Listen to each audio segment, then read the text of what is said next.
आइए एक्सरसाइज 4.1 में question number second का थर्ड पार्ट सॉल्व करते हैं। इस क्वेश्चन में हमें नीचे दिए गए कंडीशंस को एक क्वाड्रेटिक इक्वेशन में रिप्रेजेंट करना है। क्वेश्चन में कहा गया है कि रोहन की माँ रोहन से 26 ईयर बड़ी है और अब से 3 साल बाद उनकी आयु का प्रोडक्ट 360 है। तो हमें रोहन की प्रेजेंट एज निकालनी है। हमें एक ऐसा क्वाड्रेटिक इक्वेशन फॉर्म करना है जिससे हम रोहन की प्रेजेंट एज कैलकुलेट कर सकते हैं। तो आइए इस क्वेश्चन का सॉल्यूशन करते हैं।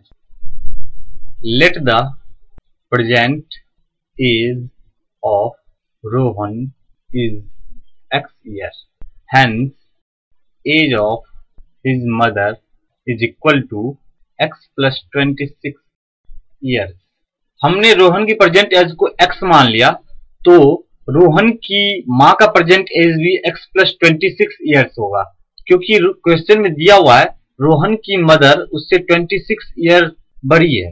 क्वेश्चन के सेकेंड पार्ट में दिया हुआ है अब से 3 वर्ष बाद उनकी एज का प्रोडक्ट 360 होगा। After 3 years the age of Rohan will B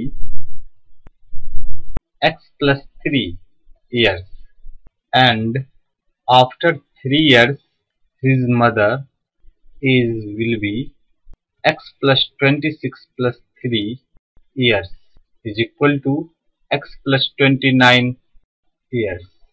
3 साल के बाद रोहन की एज जो होगी, रोहन की एज हमने x मानी है, तो 3 साल बाद रोहन की एज हो जाएगी x प्लस 3 ईयर्स और रोहन की मदर की एज जो प्रेजेंट एज है वो x प्लस 26 है।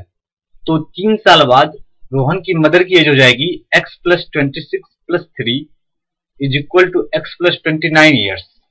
अकॉर्डिंग टू क्वेश्चन में कहा गया है कि 3 साल बाद दोनों की एज का प्रोडक्ट 360 है, यानी कि x प्लस 3 ये रोहन की 3 साल बाद की एज है इंटू x प्लस 29 ये रोहन की मदर की 3 साल बाद की एज है इज इक्वल टू क्वेश्चन में दिया हुआ है 360। दैट इज इन दोनों का प्रोडक्ट करने पे x into x square x into 29 plus 29x plus 3 into x plus 3x plus 3 into 29 plus 87 is equal to 360। That is x square 29x plus 3x is equal to 32x। So x square plus 32x plus 87 minus 360 is equal to 0। इस 360 को opposite side लाने पे इसका sign change हो जाएगा। That is x square plus 32x minus 273 is equal to 0। तो जो quadratic equation formed हुआ वो है x square plus 32x minus 273 is equal to 0।